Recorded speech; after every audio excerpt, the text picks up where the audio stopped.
सावन एक ऐसा महीना जो केवल ऋतु परिवर्तन नहीं बल्कि चेतना का जागरण है। एक ऐसा मास जब प्रकृति स्वयं तपस्यारत हो जाती है और आकाश से बरसती है शिव की कृपा। पर क्या आप जानते हैं इस सावन की जड़ें कहाँ है? यह क्यों शिव को समर्पित है और क्यों इस मास में की गई साधना पूरे वर्ष फलदायी होती है? शिव पुराण में वर्णित है, जब देवताओं और असुरों ने मिलकर समुद्र मंथन किया तो सृष्टि के गर्भ से निकले रत्न, विष और अमृत। लेकिन सबसे पहले जो प्रकट हुआ वह था हलाहल विष, ऐसा गरल जो ब्रह्मांड तक को भस्म कर देता। देवता भयभीत हुए, असुर पीछे हट गए। तब केवल एक ही था जो उसे रोक सकता था, महादेव। न कोई भय न मोह। शिव ने वह विष स्वयं पिया और तभी से कहलाए नीलकंठ। यह वही क्षण था जब सृष्टि शिव को समर्पित हो गई और वर्षा का मास सावन उनका महीना बना। क्योंकि जब संसार जलता था तब शिव जल पीकर उसे शांत करते थे। शिव पुराण में आता है कि सावन मास में पृथ्वी पर जल तत्व हावी होता है। यही मास शिव के ध्यान और तपस्या का समय था। इसी मास में पार्वती जी ने शिव को पाने के लिए कठोर तप किया और इसी मास में शिव ने उन्हें स्वीकार किया, एक तपस्विनी को अपने अर्धांगिनी के रूप में। इसीलिए सावन का हर सोमवार शिव को प्रिय है और हर भक्त, विशेष रूप से स्त्रियां, शिव को पाने, उनके निकट जाने के लिए इस मास में व्रत रखती है। सावन आते ही वन और वनों में शिव की मूर्तियां हरी दूब, बिल्व पत्र, जल और रुद्राक्ष से सजाई जाती है। कांवड़िए निकलते हैं दूर दूर से गंगा जल लाने। कहा जाता है इस मास में गंगा स्वयं शिव के जटाओं में अधिक प्रवाहित होती है। हर जल की बूंद शिव के तप की स्मृति है और यही कारण है कि श्रावण मास का एक एक क्षण, एक एक सोमवार स्वयं भगवान शंकर को प्रसन्न करने का अवसर होता है। शिव पुराण कहता है इस मास में ध्यान, जप, रुद्राभिषेक और शिव पंचाक्षर मंत्र का उच्चारण 10 गुना फल देता है। ओम नमः शिवाय यह केवल मंत्र नहीं, एक ब्रह्मांडीय कंपन है जो साधक को शिव से जोड़ता है। इस मास में जो श्रद्धा से एक बिल पत्र भी चढ़ा दे उसका जीवन सफल हो जाता है और जो रात्रि को जागरण करके शिव का ध्यान करता है उसका पुण्य 100 यज्ञों के बराबर होता है। शिव केवल पूजन के देव नहीं, वे एक चेतना है जो सावन में और भी अधिक सुलभ हो जाती है। और यही कारण है सावन की प्रत्येक वर्षा हमें शिव के जलमय स्वरूप की याद दिलाती है। कहा जाता है वह विष आज भी शिव के कंठ में विराजमान है और जब संसार फिर से कलुषित होगा तब नीलकंठ फिर जागेगा। लेकिन क्या आप जानते हैं उस विष की अग्नि का प्रभाव आज भी कहां दिखाई देता है और किस स्थान पर आज भी वो शिला है जहां शिव ने ध्यानस्थ होकर हलाहल को रोक दिया? जानिए अगले भाग में शिव और पार्वती की कथा, एक तपस्विनी की जीत। जब जब वर्षा की पहली बूंद पृथ्वी को छूती है तो शिव की उपस्थिति हर जीव की चेतना में गूंजने लगती है। सावन केवल ऋतु नहीं, शिव का बुलावा है। जब देवों के देव महादेव हलाहल पीकर सृष्टि की रक्षा कर रहे थे तब एक और कथा जन्म ले रही थी, एक स्त्री की कथा जो जन्म जन्मांतर की साधना के बाद शिव को पाने आई थी।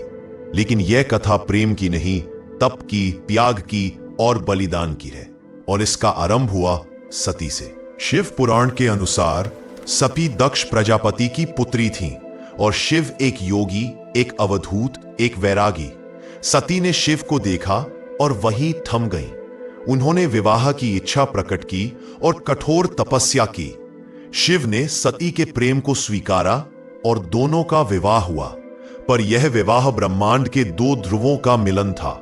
एक ओर संसार, राजसी संस्कृति और दूसरी ओर शिव जो शव साधना में लीन रहते थे। दक्ष ने इसे अपमान समझा और शुरू हुई सती की अग्नि परीक्षा। एक दिन दक्ष ने एक महायज्ञ का आयोजन किया पर शिव को आमंत्रित नहीं किया। सती पति का अपमान सह न सकी और यज्ञ में ही स्वयं को अग्नि को समर्पित कर दिया। जब यह समाचार कैलाश पहुंचा, शिव क्रुद्ध हो उठे। उन्होंने वीरभद्र और भद्रकाली को उत्पन्न किया। यज्ञ स्थल पर विनाश हुआ, दक्ष का सिर काट दिया गया और फिर शिव अपनी मृत पत्नी सती के शरीर को कंधों पर उठाए विक्षिप्त अवस्था में ब्रह्मांड में घूमते रहे। विष्णु ने सुदर्शन चक्र चलाकर सती के शरीर के टुकड़े किए। जहां जहां वह गिरे वहां शक्ति पीठों की स्थापना हुई और वहीं से आरंभ हुआ शक्ति और शिव के युगल स्वरूप का दर्शन। सती ने पार्वती के रूप में जन्म लिया, हिमालय और मैना की पुत्री। वह जन्म से जानती थीं उन्हें किसे पाना है, और एक बार फिर कठोर तप आरंभ हुआ। हिमालय की कंदराओं में कड़ाके की ठंड में पार्वती ने तप किया, वर्षों तक अन्न त्यागा और अंततः शिव प्रकट हुए। यह केवल मिलन नहीं था, यह एक शाश्वत सत्य की पुष्टि थी कि जो सच्चा तप करता है वह शिव को पा लेता है। पार्वती और शिव का विवाह ब्रह्मा, विष्णु और समस्त देवताओं की उपस्थिति में हुआ और इसी मास सावन में यह दिव्य मिलन हुआ था। तभी से सावन को शिव शक्ति मिलन का महापर्व माना गया। स्त्रियां इस मास में व्रत करती है उसी पार्वती की तरह शिव को पाने हेतु, और पुरुष आत्मा की शुद्धि, साधना और तप से शिव का आह्वान करते हैं। सावन केवल पूजा का समय नहीं, यह आत्मा और परमात्मा के मिलन का मास है। और जब जब हम अपने भीतर उस पार्वती को जगाते हैं तब तब शिव स्वयं प्रकट होते हैं। लेकिन क्या आप जानते हैं सावन मास में शिव को प्रसन्न करने की सही विधियां क्या है और क्यों रुद्राभिषेक इस मास में विशेष फल देता है? जब शिव को पाने के लिए पार्वती ने वर्षों तप किया तब उन्होंने केवल प्रेम नहीं, एक विधि अपनाई थी, और वे विधियां ही आज श्रावण मास का आधार है। आज हम जानेंगे सावन सोमवार का रहस्य, रुद्राभिषेक का चमत्कार और मंत्रों की वह शक्ति जो साधक को शिव से जोड़ देती है। शिव पुराण में उल्लेख मिलता है, जो भक्त श्रावण मास के सोमवार को व्रत रखता है और शिव का जलाभिषेक करता है, उसके पाप समाप्त हो जाते हैं और पुण्य अक्षय हो जाता है। श्रावण सोमवार व्रत की विधि: प्रातः स्नान करके स्वच्छ वस्त्र धारण करें, बेलपत्र, दूध, जल, दही, शहद, घी, गंगाजल आदि से शिवलिंग का अभिषेक करें। ओम नमः शिवाय का जप करें 108 या 1008 बार। व्रत का फल ब्रह्मचर्य, संयम और सत्य पर आधारित होता है। स्त्रियां इस व्रत को अच्छे पति की प्राप्ति के लिए रखती है, पुरुष आत्म कल्याण के लिए और गृहस्थ अपने परिवार के कल्याण हेतु। रुद्राभिषेक का अर्थ है शिव के रुद्र रूप को जल, दुग्ध और पवित्र पदार्थों से शीतल करना। यह एक तांत्रिक, वैदिक और भक्तिमय यज्ञ है।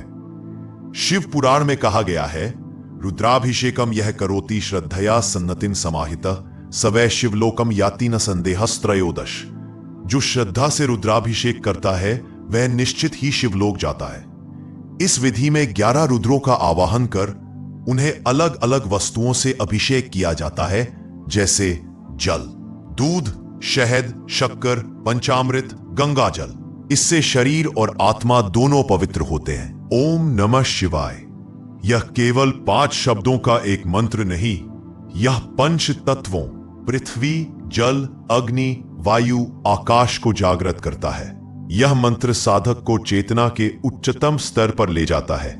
सावन मास में इसका जप विशेष फलदायी होता है क्योंकि इस काल में शिव की ऊर्जा पृथ्वी पर प्रबल होती है। शिव पुराण कहता है, ओम नमः शिवाय का उच्चारण एक बार 1000 गायों के दान के बराबर फल देता है। क्या आप जानते हैं सावन के प्रत्येक सोमवार पर कौन से विशेष योग बनते हैं और किस दिन रुद्राभिषेक विशेष फलदायी होता है? जब सोमवार प्रदोष व्रत से जुड़ जाए उसे महामंड योग कहते हैं। जब शिवरात्रि सावन में हो यह सबसे ऊर्जावान रात्रि होती है, और जब सोमवार पूर्णिमा से जुड़े इसे ब्रह्म योग कहते हैं। सावन का हर दिन तपस्या है और हर सोमवार शिव के द्वार पर एक अवसर है अपने जीवन को दिशा देने का। पर क्या आप जानते हैं भारत में ऐसे कौन से स्थान हैं जहां सावन में शिव स्वयं प्रकट माने जाते हैं, जहां वर्षा की एक बूंद भी अमृत कहलाती है? जानिए अगले भाग में भारत के प्रमुख शिव धाम जहां सावन बन जाता है शिव स्वयं। कभी आपने सोचा है क्यों भारतवर्ष में लाखों लोग सावन में एक ही दिशा में चल पड़ते हैं, कांवर लिए ओम नमः शिवाय के उद्घोष के साथ? ये केवल आस्था नहीं, ये शिव से मिलने की वह यात्रा है जो शरीर के साथ आत्मा को भी खींच लाती है। आज हम जानेंगे उन धामों के बारे में जहां स्वयं शिव ने स्वयं को स्थापित किया, जो आज भी सावन में जीवंत हो उठते हैं। शिव पुराण और स्कंद पुराण के अनुसार जब शिव ने अपने स्वरूप को पृथ्वी पर 12 स्थानों पर स्थापित किया तब वे बने 12 ज्योतिर्लिंग। सोमनाथ सबसे पहला ज्योतिर्लिंग जो चंद्रदेव के तप से प्रकट हुआ। मल्लिकार्जुन आंध्र प्रदेश, जहां शिव और पार्वती स्वयं रहते हैं, मुक्ति का द्वार। महाकालेश्वर, काल के भी काल, जो मृत्यु को नियंत्रित करते हैं। केदारनाथ उत्तराखंड, हिमालय की गोद में तप, बर्फ और मौन का शिवधाम। काशी विश्वनाथ, वाराणसी, स्वयं शिव का निवास, जहां मोक्ष की गारंटी है। त्र्यंबकेश्वर, नासिक, भीमाशंकर, बैद्यनाथ, ओमकारेश्वर, नागेश्वर, रामेश्वरम, कृष्णेश्वर। हर लिंग एक अलग चेतना और एक अलग ऊर्जा प्रदान करता है। सावन मास में इन धामों का महत्व 100 गुना बढ़ जाता है, क्योंकि मान्यता है कि इस मास में शिव स्वयं अपने धामों में जागृत होते हैं और भक्तों की मनोकामनाएं तुरंत स्वीकार करते हैं। विशेष स्थानों का तथ्य: कांवड़ यात्रा में हरिद्वार से गंगा जल लाकर शिवलिंग का जलाभिषेक करते हैं। बाबा बैद्यनाथ देवघर धाम पर सावन में लाखों कांवड़िए यहां जल चढ़ाने आते हैं। केदारनाथ धाम में हिमालय की कठिन चढ़ाई पर हर कदम पर हर हर महादेव की गूंज उठती है। काशी में जहां सावन की प्रत्येक सोमवार पर विशेष रुद्राभिषेक और मंत्र साधनाएं होती हैं, शिवधाम केवल यात्रा नहीं, अनुभव है। अनेक श्रद्धालुओं ने सावन में इन धामों में ऐसी अनुभूतियां की है जो चमत्कार से कम नहीं। किसी ने असाध्य रोग से मुक्ति पाई, किसी को दिव्य संकेत मिला और किसी का जीवन दिशा बदल गया। केदारनाथ में बाबा की मूर्ति पर चढ़ा बर्फ भी कभी पिघलता नहीं। बैद्यनाथ धाम में जल चढ़ाने के बाद घंटियों की ध्वनि दूर तक सुनाई देती है। जब कोई भक्त कांवड़ उठाता है तो वह केवल जल नहीं, अपनी आस्था ले जाता है। और जब शिवलिंग पर जल गिरता है, वह केवल जलाभिषेक नहीं, आत्मा का समर्पण होता है। पर अब अगला प्रश्न यह है, क्या केवल धाम जाना ही शिव को पाना है, या साधना, ध्यान और आत्मा के भीतर उतरना भी जरूरी है? जानिए अगले भाग में। शिव साधना, तंत्र, ध्यान और कलयुग में शिव योग। शिव केवल मंदिरों में नहीं रहते, वह उस साधक की श्वास में है जो भीतर उतरता है, जो मौन में शिव की ध्वनि सुनता है। आज हम जानेंगे वह रहस्यमयी मार्ग जहां व्रत से अधिक शक्तिशाली होता है ध्यान, और जहां शिव केवल मूर्ति नहीं, चेतना बनकर प्रकट होते हैं। शिव को आदिनाथ कहा गया, तंत्र के आदि स्रोत। तंत्र का अर्थ है तंत्रयते इति तंत्रम, जो विस्तार करे वह तंत्र है। और शिव वह केंद्र है जहां सब कुछ विलीन होता है। शिव तांडव स्तोत्र में भैरव, काल भैरव, औघड़, अघोरी स्वरूपों का वर्णन मिलता है। ये सब तांत्रिक साधना के पहलू है। सावन मास तांत्रिक साधना के लिए सर्वोत्तम माना गया है, क्योंकि यह मास जल, वायु और चंद्र ऊर्जा से युक्त होता है। कई साधक रात्रि में शिव तंत्र, महामृत्युंजय मंत्र और त्र्यंबक यज्ञ करते हैं, जिससे आत्मा शिव के स्तर तक पहुंचती है। शिव ध्यान का प्रतीक है। उनकी हर मूर्ति में वे ध्यानस्थ होते हैं, अर्धनेत्र बंद, अर्धमुख में सौम्यता और एक अलौकिक मौन। शिव पुराण कहता है, जो ध्यान में शिव का स्वरूप देख ले, वह जन्मों के बंधन से मुक्त हो जाता है। सावन मास में सुबह ब्रह्म मुहूर्त में किया गया ध्यान शरीर के 5 तत्वों को नियंत्रित करता है, और पंचाक्षरी मंत्र ओम नमः शिवाय साधक को शिव से जोड़ देता है। कई योगी ध्यान में शिव का साक्षात्कार करते हैं, न किसी मंदिर में, न किसी स्थान पर, अपने ही हृदय में। शिव पुराण कहता है, कलयुग में भक्ति से शिव को पाया जा सकता है, कर्म से नहीं, केवल भावना से। प्रतिदिन शिव को जल चढ़ाना, 108 बार पंचाक्षरी मंत्र, सावन में 4 सोमवार व्रत और 1 बार रुद्राभिषेक, यह चारों शिव को प्रसन्न करने के सर्वोत्तम उपाय है। कलयुग में शिव तक पहुंचने का मार्ग सरल है, लेकिन मन से शुद्ध और भावना से निर्मल होना आवश्यक है। काशी में एक बालक था जो प्रतिदिन 1 घंटा शिवलिंग को जल चढ़ाता था। उसके पास ना मंत्र था, ना विधि, पर भक्ति में पूर्ण। एक दिन स्वयं बाबा विश्वनाथ ने उसे स्वप्न में दर्शन दिया और कहा, तू मेरा है, तेरी साधना मुझे मिल गई। ऐसी असंख्य कथाएं सावन से जुड़ी हैं, जहां शिव ने प्रकट होकर अपने भक्तों को संकेत दिए, उन्हें दिशा दी और उनका जीवन बदल दिया। शिव को प्राप्त करना कठिन नहीं, बस भीतर उतारना पड़ता है। सावन वह मास है जब शिव द्वार नहीं, स्वयं आकर पुकारते हैं, क्या तुम तैयार हो मुझसे मिलने? परंतु अब एक अंतिम प्रश्न, सावन का समापन कैसे हो, और क्या अंतिम सोमवार पर कुछ विशेष विधि करनी चाहिए? जाने अंतिम भाग में सावन मास का अंतिम रहस्य, शिव की पूर्ण कृपा प्राप्त करने की विधियां। जब सावन का अंतिम सोमवार आता है तो ऐसा प्रतीत होता है मानो सृष्टि कुछ बोलना चाहती है, कि अब वो पल आया है जब शिव को अंतिम बार इस मास में पुकारा जा सकता है। पर क्या आप जानते हैं इस दिन की साधना सबसे शक्तिशाली क्यों मानी गई है? शिव पुराण कहता है श्रावण मास के अंतिम सोमवार को किया गया जप, व्रत और अभिषेक 100 जन्मों के पापों को भी हर लेता है। इस दिन ब्रह्मांड में चंद्र ऊर्जा चरम पर होती है और शिव जो चंद्रशेखर है विशेष रूप से जागृत होते हैं। इस दिन किया गया ध्यान सामान्य दिनों की तुलना में कई गुना अधिक फलदायी होता है। प्रातः ब्रह्म मुहूर्त में स्नान करें, गंगाजल डालकर, और मौन रहे। नकारात्मक विचारों से बचें। शिवलिंग पर जलाभिषेक करें। कच्चा दूध, बेलपत्र, गंगाजल, शहद, धतूरा, भस्म आदि को अर्पित करें। यह मंत्र 108 बार जपे। ओम त्रयंबकम यजामहे सुगंधिम पुष्टिवर्धनम उर्वारुकमिव बंधनान मृत्योर्मुक्षीयमामृतात्।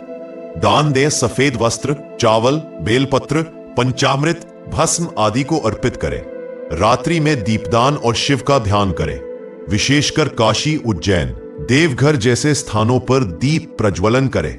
यदि संभव हो तो ओम नमः शिवाय का मानसिक जप रात भर करें। सावन की पूर्णता तब होती है जब भक्त शिव को पा लेता है, न केवल मूर्ति में बल्कि अपने भीतर। यह कहानी है एक वृद्धा की जो हर सोमवार 1 घंटा शिव मंदिर में बैठती थी। न मंत्र, न अभिषेक, बस मौन में। अंतिम सोमवार को मंदिर के पुजारी ने देखा वृद्धा के मुख पर तेज है और शिवलिंग स्वयं जलमय हो गया है। शिव उसे लेने आए थे। ऐसी सैकड़ों घटनाएं सावन से जुड़ी हैं जो बताती हैं कि यह केवल मास नहीं, आत्मा का परम मिलन है। सावन के बाद भी शिव को जीवन में बनाए रखें। सोमवार का व्रत नियमित करें। हर माह त्रयोदशी पर शिव ध्यान करें। रुद्राक्ष पहने, शास्त्र सम्मत। पंचाक्षरी मंत्र को अपनी दिनचर्या में लाएं। अन्न, जल, भस्म और मौन का अभ्यास करें। शिव के त्याग और तप को जीवन में उतारें। सावन एक शुरुआत है, शिव को पाने की यात्रा का आरंभ। इस मास में आपने जो ऊर्जा संचित की है वह अब जीवन को बदलने का आधार बन सकती है। जब बादल सावन में गरजते हैं तो वह केवल वर्षा नहीं, शिव की घंटा ध्वनि होती है। जब कांवड़िए शिव नाम में डूबते हैं वह केवल यात्रा नहीं, आत्मा का आरोहण है। और जब आप शिव को अपनी चेतना में महसूस करते हैं वह केवल भक्ति नहीं, एक दिव्य मिलन है। ओम नमः शिवाय, यही मंत्र, यही द्वार और यही सत्य। अगर आपको यह वीडियो ज्ञान से परिपूर्ण लगा हो तो इसे लाइक करें और चैनल को सब्सक्राइब जरूर करें और बेल आइकन प्रेस करना ना भूलें, क्योंकि हम लाते हैं हर सप्ताह एक सनातन से जुड़े रहस्य को।